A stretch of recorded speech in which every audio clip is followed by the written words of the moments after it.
जन हितेशी, टीआरपी नहीं भरोसा आपका।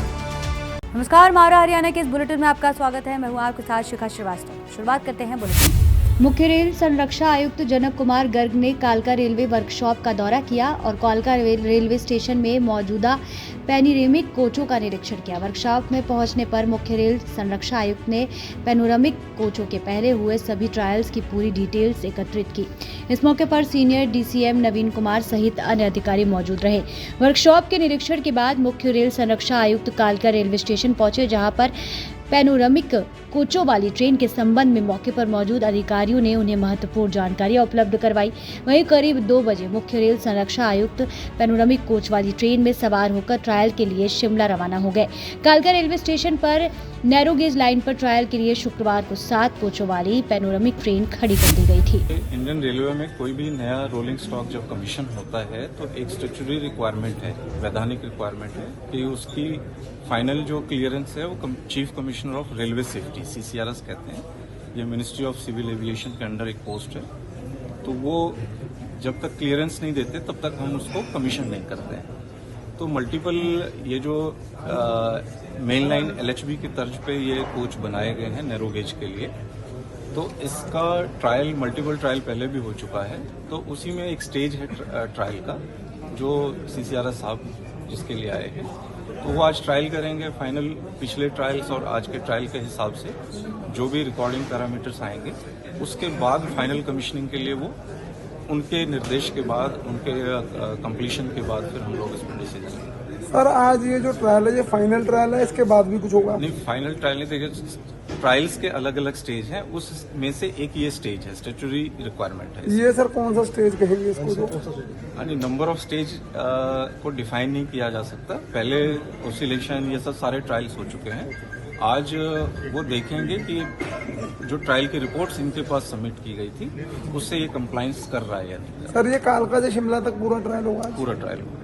ठीक है सर, आपका शुभ नाम? सर, मैं Naveen Kumar, senior divisional commercial manager Ambala और public relation officer Ambala. Sir, इससे पहले भी कहीं विजिट करा सर ने, जैसे भी स्टेशन पहुंचे हैं, और इससे पहले वर्कशॉप बता रहे हैं? वर्कशॉप गए थे, वहाँ पे डिटेल उन्हें प्रेजेंटेशन दिया गया है। पिछले ट्रायल्स जो हुए हैं उनके पैरामीटर्स क्या क्या रीडिंग्स आई थी उनको बताया गया, उन्होंने वो देखा।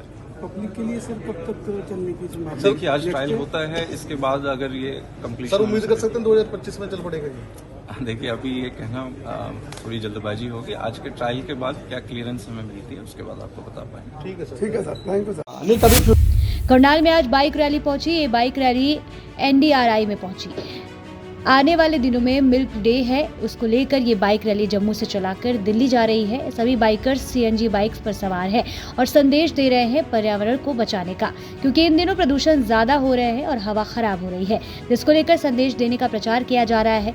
ये लोग CNG बाइक पर सवार होकर जा रहे हैं। इनका करनाल में NDRI में स्वागत हुआ।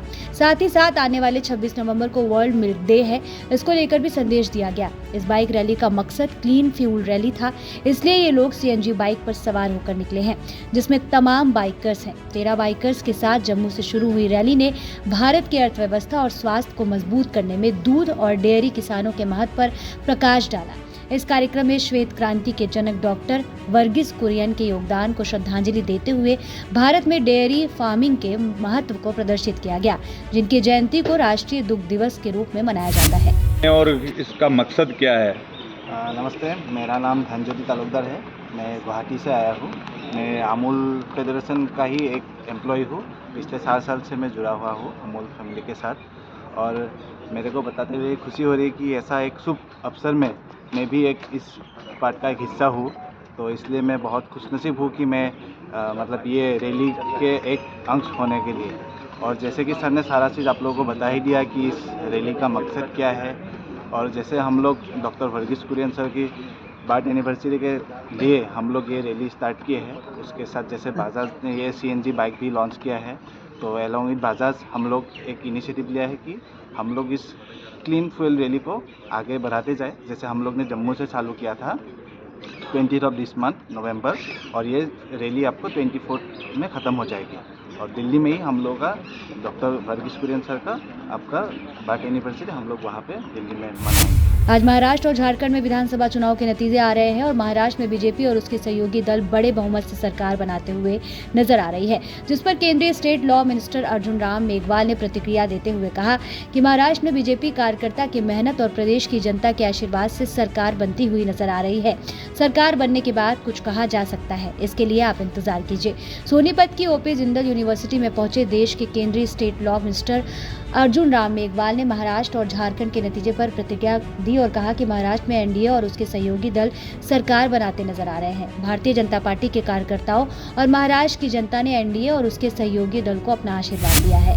पहले तो इसका यहाँ बोलिए ना। सर आज म्यूजियम में पहुंचे वो जो देखिए, ये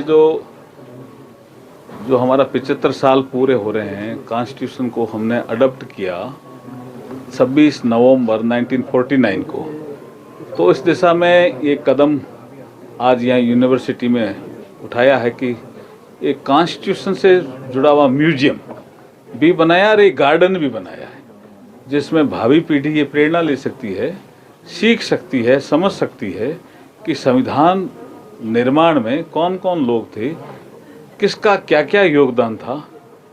और ये जब संविधान के बारे में लोग जानेंगे, सीखेंगे, तो मुझे लगता है वो श्रेष्ठ नागरिक बनने की ओर तेजी से आगे बढ़ेंगे। इसके लिए बधाई जिंदल ग्लोबल यूनिवर्सिटी को और नवीन जिंदल साहब को। आज सोनीपत में स्थित ओपी जिंदल यूनिवर्सिटी में स्थापित देश के पहले संविधान म्यूजियम के उद्घाटन समारोह में पहुंचे देश की लोकसभा के स्पीकर ओम बिरला और केंद्रीय state law minister Arjun Ram Meghwal ने इसका उद्घाटन किया और देश के संविधान के निर्माता बाबा भीमराव अम्बेडकर के पद चिन्हों पर चलने को लेकर यूनिवर्सिटी में मौजूद जनता को संबोधित भी किया।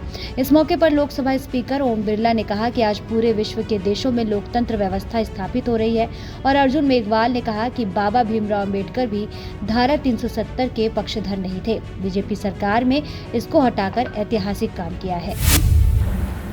ओपी जिंदल ग्लोबल यूनिवर्सिटी के इस ऐतिहासिक कार्यक्रम में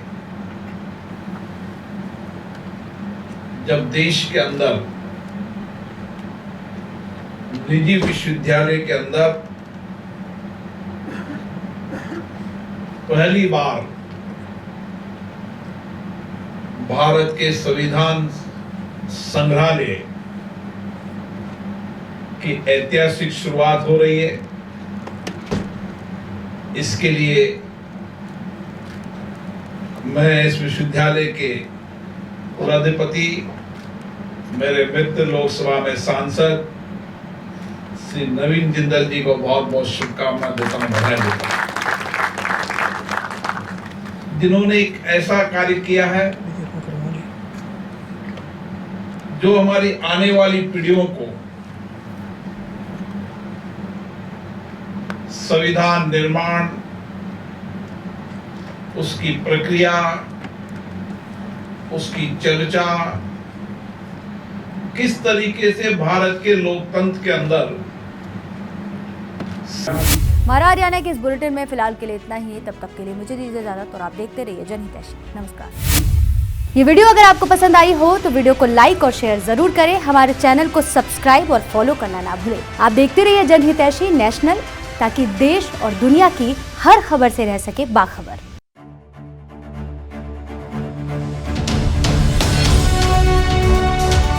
जनहितैषी, टीआरपी नहीं भरोसा आपका।